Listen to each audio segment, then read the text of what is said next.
Oke, Assalamualaikum warahmatullahi wabarakatuh. Selamat pagi, salam sejahtera untuk kita semua. Perkenalkan, kami dari kelompok 11 akan mempresentasikan hasil kerja kelompok kami. Hasil kerja kelompok kami adalah sebagai berikut.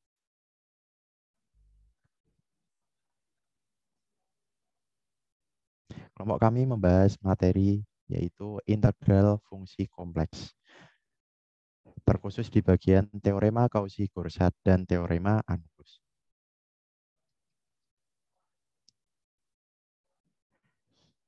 Presentasi ini disusun oleh yang pertama Anindya Nabil Qobus Atmaja, NIM 4111419017. Yang kedua Muhammad Ifani dengan NIM 4111419025. Selanjutnya yang ketiga Septiana Putri Talentin dengan NIM 4111419032. Pembahasan pertama yaitu terkait teorema Cauchy-Gorsat akan saya sampaikan. Bunyi dari teorema Cauchy-Gorsat adalah diberikan daerah terhubung sederhana D dan lintasan tertutup sederhana C di D. Jika F analitik pada D, maka integral FZdZ pada lintasan tertutup C akan menghasilkan 0 atau sama dengan 0. Jadi untuk mengerjakan atau memakai teorema ini, teman-teman akan mengetahui atau syaratnya yaitu mengetahui daerah terhubung sederhana dari D dan lintasan tertutup sederhana C di D. Untuk syarat tersebut akan dijelaskan oleh teman saya selanjutnya.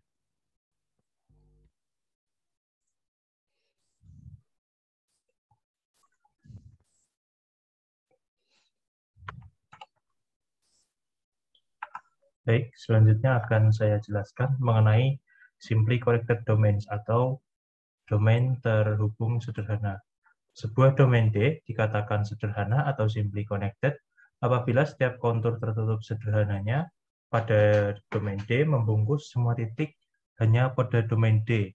Atau dengan kata lain, setiap kontur tertutup sederhana pada domain D dapat diperkecil hingga menjadi sebuah titik tanpa pernah keluar dari domain D. Dan domain D dalam tanda kutip tidak berlubang. Bisa kita lihat di sini beberapa contoh dari domain, ada yang simply connected dan tidak simply connected atau tidak terhubung sederhana. Dapat dilihat bahwa domain yang terhubung sederhana dia memiliki kontur tertutup sederhana yaitu pada domainnya itu sendiri dan membungkus semua titik pada domain D, yaitu daerah yang diarsir atau berwarna abu-abu di domain ini. Demikian juga dengan domain yang satu ini. Kemudian untuk contoh berikutnya, ini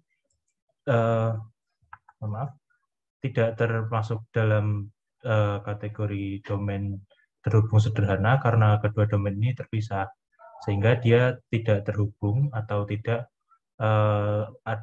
memiliki kontur yang menghubungkan dua domain ini.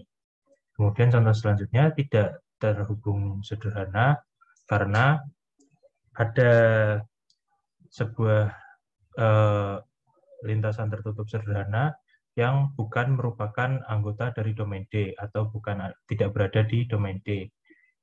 Coba kita perhatikan pada contoh di bawah ini, kita ambil sebuah kontur tertutup sederhana pada D atau pada domain ini yang berwarna biru dengan bentuk sedemikian. Kemudian kita perkecil menjadi demikian dan demikian hingga menjadi sebuah titik pada domain ini. Dapat dilihat pada proses pengecilan atau diperkecil ini, lintasan tertutup pada domain ini tidak pernah keluar sekalipun dari domain D atau tidak ada titik yang diperkecil yang keluar dari domain D.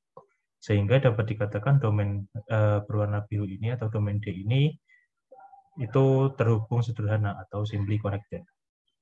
Selanjutnya ada doubly connected domains atau bisa disebut anulus. Anulus sendiri itu berarti cincin. Anulus itu hampir mirip dengan domain terhubung sederhana, hanya saja terdapat sebuah lubang dalam tanda kutip Kemudian jika anulus berbentuk lingkaran, maka dapat dikatakan yaitu Z anggota bilangan kompleks atau pada bidang kompleks, di mana R kecil kurang dari nilai mutlak Z dikurangi M kurang dari R besar, dengan M merupakan pusat kedua lingkaran, R kecil merupakan jari-jari lingkaran yang lebih kecil, dan R besar merupakan jari-jari lingkaran yang lebih besar. Dapat kita lihat di contoh berikut. Pada contoh yang sebelah kiri ini merupakan anulus yang tidak berbentuk lingkaran. Dapat dilihat bahwa di sini ada sebuah lubang atau sebuah lintasan tertutup sederhana yang tidak menjadi anggota dari domain itu sendiri. Kemudian dalam bentuk lingkaran, anulus itu merupakan perpotongan dua buah lingkaran, di mana yang merupakan domain itu merupakan komplement dari perpotongan dua lingkaran ini. Kemudian selanjutnya ada multiply connected domains atau double anulus atau anulus ganda. Anulus ganda itu merupakan anulus yang memiliki setidaknya dua lubang atau lintasan tertutup yang bukan merupakan anggota domainnya sendiri pada kontur domain tersebut. Sama halnya dengan anulus, anulus ganda juga akan mengakibatkan perubahan pada teorema Cauchy-Gorsat yang akan dijelaskan pada presentasi selanjutnya atau akhir presentasi ini. Selanjutnya akan dijelaskan oleh teman saya. Baik, terima kasih. Selanjutnya saya akan menjelaskan mengenai perluasan teorema Cauchy-Gorsat. Diberikan daerah terhubung sederhana D, Z1 dan Z2 itu merupakan titik tetap dalam D dan juga C. K merupakan dua lintasan yang menghubungkan Z1 dan juga Z2, di mana C dan K itu merupakan subset dari D. Jika F analitik pada D, maka dapat dituliskan integral dengan batas C, Z1 sampai dengan Z2 FZdZ, sama dengan integral dengan batas K, Z1 sampai dengan Z2 FZdZ. Lalu untuk selanjutnya ada bukti. Misalkan L itu merupakan C ditambah negatif K, maka L sama dengan integral dengan batas L FZdZ C sama dengan integral dengan batas Z1 sampai dengan Z2 FZdZ dikurangi K, itu hasilnya merupakan integral dari Z1 sampai dengan Z2 FZdZ. Lalu berdasarkan teorema Cauchy-Gorsat, maka akan diperoleh F integral dengan batas L FZdZ sama dengan 0, itu tadi kita misalkan bahwa L sama dengan C ditambah negatif K. Berarti akan ekuivalen dengan integral dengan batas C, yaitu Z1 sampai dengan Z2 FZdZ, ditambah dengan integral dengan batas min K, Z1 sampai dengan Z2 FZdZ sama dengan 0. Lalu akan diperoleh integral dengan batas C Z1 sampai dengan Z2 FZdZ dikurangi integral dengan batas K Z1 sampai dengan Z2 FZdZ. Maka kita bisa menuliskan yaitu integral dengan batas C Z1 sampai dengan Z2 FZdZ itu akan sama dengan integral dengan batas K Z1 sampai dengan Z2 FZdZ. Lalu untuk yang selanjutnya ada teorema anulus. Nah, jika C dan K itu merupakan lintasan tertutup sederhana dan F analitik pada anulus C dan K, orientasi C dan K itu positif, maka integral FZdZ pada lintasan tertutup C itu sama dengan integral FZdZ pada lintasan tertutup K. Lalu selanjutnya ada bukti lintasan C itu merupakan C1 ditambah C2 dan juga lintasan K itu merupakan K1 ditambah K2. Kita perhatikan dua lintasan tertutup sederhana C1 ditambah C2, C1 ditambah R1 dikurangi K1 dikurangi R2, dan C2 ditambah R2 dikurangi K2 dikurangi R1. Maka menurut teorema Cauchy akan diperoleh yaitu integral FZ/dZ pada lintasan tertutup C sama dengan integral FZ/dZ pada lintasan tertutup K. Tadi diketahui bahwa C1 plus R1 dikurangi K1 min R2, dan juga C2 ditambah R2 dikurangi K2 dikurangi K1. Lalu masing-masing suku dari lintasan itu kita buat integralnya. Nah, akan menjadi integral FZ/dZ pada lintasan tertutup C1 ditambah integral dari FZ/dZ pada lintasan tertutup R1 dan seterusnya sampai dengan 0. Kemudian kita operasikan, maka yang min K1 ini menjadi pengurangan ya. Berarti integral FZ/dZ pada lintasan tertutup C1 ditambah integral FZ/dZ pada lintasan tertutup R1 dikurangi integral FZ/dZ pada lintasan tertutup K1 dikurangi dan seterusnya itu sampai dengan sama dengan 0. Lalu kita eliminasi, maka didapatkan seperti pada baris ketiga ini, yaitu integral FZ/dZ pada lintasan tertutup C1 dikurangi integral FZ/dZ pada lintasan tertutup K1, lalu ditambah integral FZ/dZ pada lintasan tertutup C2, dan dikurangi integral FZ/dZ pada lintasan tertutup K2 itu sama dengan 0.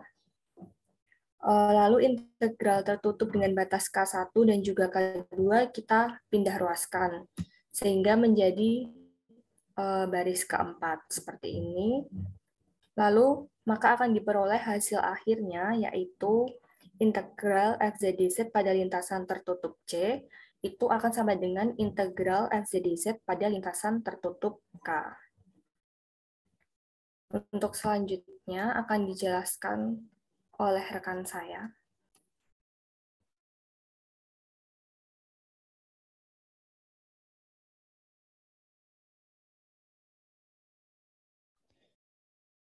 Oke, terima kasih. Menyambung penjelasan terkait teorema anulus, akan kita bahas selanjutnya yaitu adalah teorema perluasan anulus. Teoremanya berbunyi,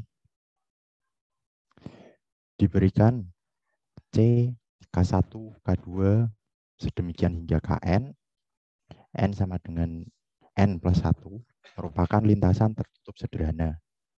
Jika F analitik pada lintasan tertutup C digabung dengan lintasan tertutup KI, I sama dengan 1 hingga N, digabung dengan anulus C, K1, K2, hingga Kn, maka CK positif. Sehingga integral FZ/dZ pada lintasan tertutup C sama dengan sigma integral FZ/dZ pada lintasan tertutup KI. I sama dengan 1 hingga N. Untuk penjelasan secara gambarnya bisa dilihat di sebelah kiri. Yaitu ada lintasan tertutup utama yang besar atau domainnya itu C. Kemudian di dalamnya ada anulus atau perpotongan yaitu K1, K2. Nah, di sini dalam contoh gambarnya hanya ada 2 anulus. Sedangkan dalam teorema perluasan anulus ini bisa digunakan untuk K1, K2 hingga Kn. Oke, untuk pembuktian teorema tersebut Yang pertama yang perlu kita perhatikan, jika F analitik pada anulus ganda atau lebih, C, K1, K2, K3, hingga Kn, maka integral FZdZ pada lintasan tertutup C sama dengan integral FZdZ pada lintasan tertutup K1 ditambah integral FZdZ pada lintasan tertutup K2 ditambah integral FZdZ pada lintasan K3 hingga dan seterusnya ditambah hingga integral FZdZ pada lintasan Kn. Maka akan ekivalen dengan integral FZdZ pada lintasan tertutup C akan ekivalen dengan sigma integral FZdZ pada lintasan KI. I sama dengan 1 hingga N.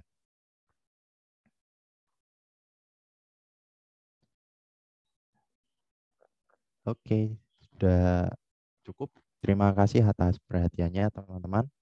Sekian presentasi dari kelompok kami. Wassalamualaikum warahmatullahi wabarakatuh.